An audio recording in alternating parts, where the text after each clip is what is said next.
2월 23일 월요일. 진정한 능력. 넷플릭스 드라마 캐셔로가 화제입니다.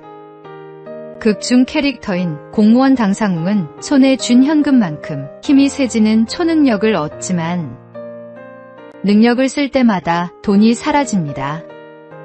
그는 돈이 아주 많았으면 착하게 살았을 텐데라고 생각하지만 정작 어머니가 평생 모은 3천만 원을 손에 쥔 날, 추락하는 버스를 구하며 진정한 영웅이 됩니다. 이 드라마는 씁쓸한 현실을 담고 있습니다.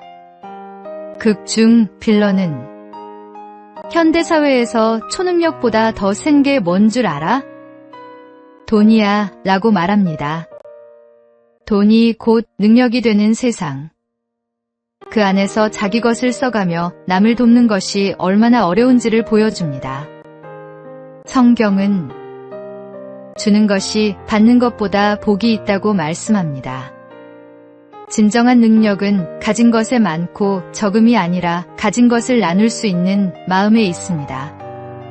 주인공이 버스를 구한 순간 그가 잃은 것은 돈이었지만 얻은 것은 생명이었고 의미였습니다.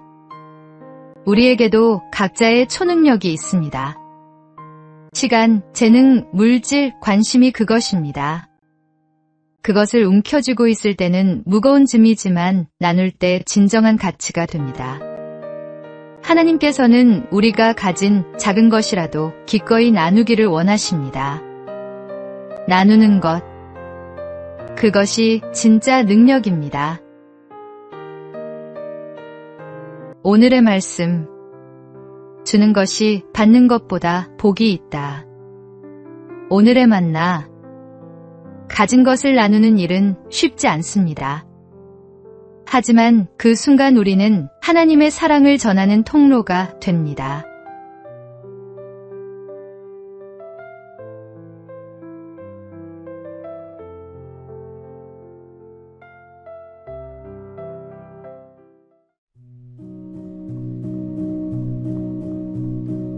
(2월 24일) 화요일. 진정한 가치. 어느 날 장의차를 타고 가는데 앞에 쌀가마니처럼 보이는 짐을 가득 실은 트럭이 달려가고 있었습니다. 그런데 트럭이 덜컹거리는 바람에 가마니 하나가 땅에 툭 떨어졌습니다. 트럭이 그냥 달려가자 장의차 운전사는 차를 급히 세우고 그 가마니를 차에 실으려 했습니다. 그때 동네 사람들도 몰려 나왔습니다.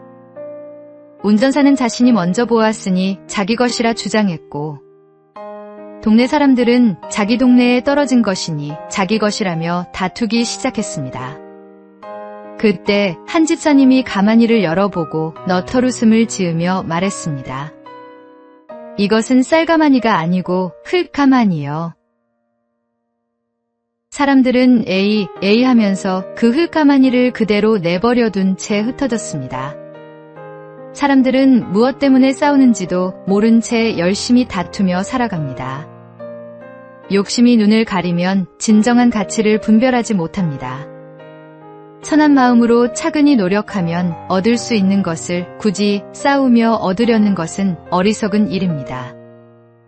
우리는 분별 있는 그리스도인으로서 세상의 헛된 다툼에서 벗어나 진정한 가치를 추구해야 합니다. 주님께서 주시는 지혜로 참된 것과 헛된 것을 구별할 수 있어야 합니다. 오늘의 말씀. 마음이 청결한 자는 복이 있나니 그들이 하나님을 볼 것임이요. 오늘의 만나. 세상의 헛된 욕심에 흔들리지 말고 하나님께서 주시는 지혜로 진정한 가치를 분별하는 삶을 살아가십시오.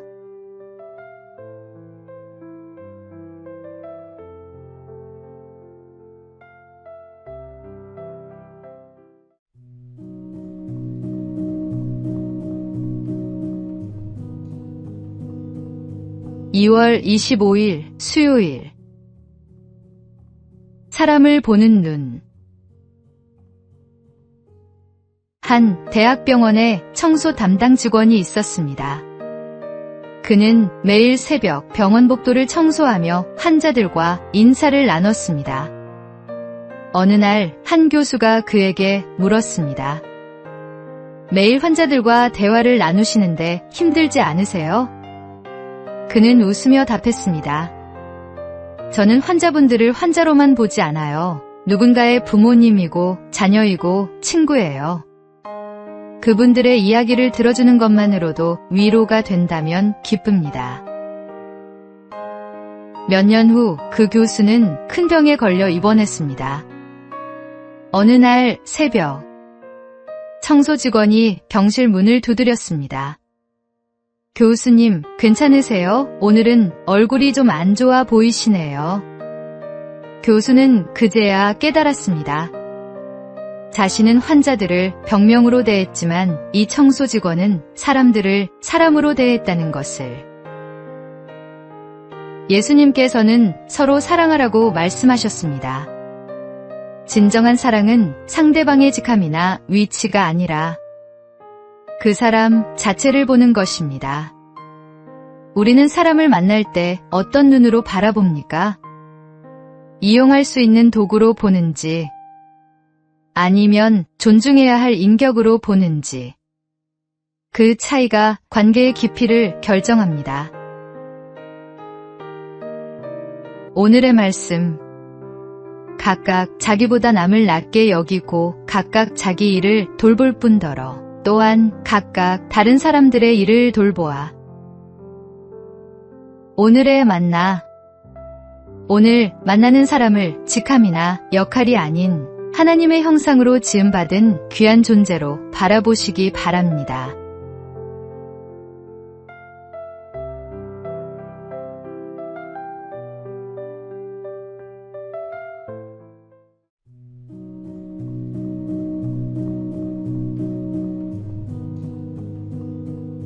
(2월 26일) 목요일. 작은 일에 충성된 자. 한 대기업 인사팀장이 신입사원 면접에서 받은 이력서들을 살펴보고 있었습니다. 화려한 스펙들이 가득했지만 한 지원자의 이력서가 눈에 띄었습니다. 경력란에 편의점 야간 아르바이트 3년이라고 적혀 있었습니다. 면접장에서 팀장이 물었습니다. 편의점에서 3년이나 일했다고요? 지원자가 답했습니다. 대학 등록금을 벌기 위해 야간 근무를 했습니다. 처음엔 단순히 돈을 벌기 위해 시작했지만 어느 순간부터 제 일에 책임감을 느꼈습니다. 진열대 정리, 재고 관리, 손님 응대 하나하나에 최선을 다했습니다. 팀장이 다시 물었습니다. 그게 지금 우리 회사에 입사하는 것과 무슨 상관이 있나요? 지원자는 담담히 대답했습니다. 작은 일에 충실하지 못한 사람이 큰 일을 맡을 수 있을까요? 그는 합격했습니다. 예수님께서도 지극히 작은 것에 충성된 자는 큰 것에도 충성되고라고 말씀하셨습니다. 하나님께서는 작은 일에 최선을 다하는 사람을 통해 큰 일을 이루십니다. 지금 맡은 일이 작아 보여도 충실히 감당하십시오.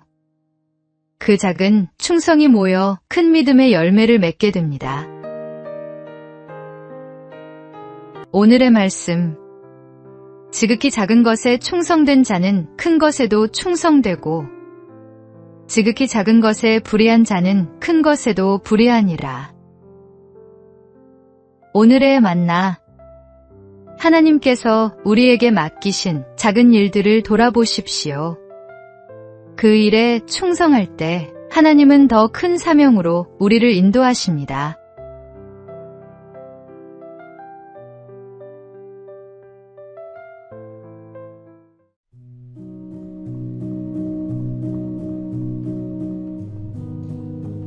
(2월 27일) 금요일. 당신만을 위한 귀. 젊은 부부가 친구들을 저녁 식사에 초대했습니다. 만 1살 된 아기는 2층 침대에 잠들어 있었습니다. 거실에서는 회사에서 있었던 일들을 나누며 즐거운 시간을 보내고 있었습니다. 떠들썩한 웃음과 음악 소리로 집안이 가득했습니다. 그런데 갑자기 젊은 여주인이 얘기하다 말고 자리에서 벌떡 일어나 2층으로 올라갔습니다. 아기의 울음소리를 들었기 때문입니다. 다른 사람들은 아무도 듣지 못했습니다. 모두가 이야기와 음악에 심취해 있었지만 어머니만은 달랐습니다. 어머니이기에 그 작은 울음소리를 들을 수 있었던 것입니다. 하나님도 마찬가지입니다. 우리의 울음소리에 귀를 기울이고 계십니다. 당신이 목마르고 배고프고 슬프고 힘들어서 울 때마다 하나님은 그 울음을 달래주기 위해 달려오십니다. 당신의 기도가 다른 사람의 기도에 밀려 묻힌다고 근심하지 마십시오. 사람들이 돌아보지 않아도 하나님은 당신을 향해 뛰어올 준비가 되어 계십니다. 세상의 소음이 아무리 크더라도 하나님은 당신의 작은 신음까지도 들으십니다. 무엇이든 기도하십시오.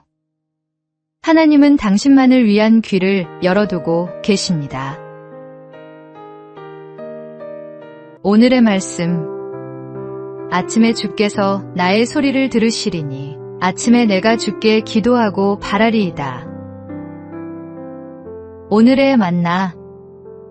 오늘 작은 기도라도 주님께 올려드리시기 바랍니다. 그분은 당신의 기도를 듣고 계십니다.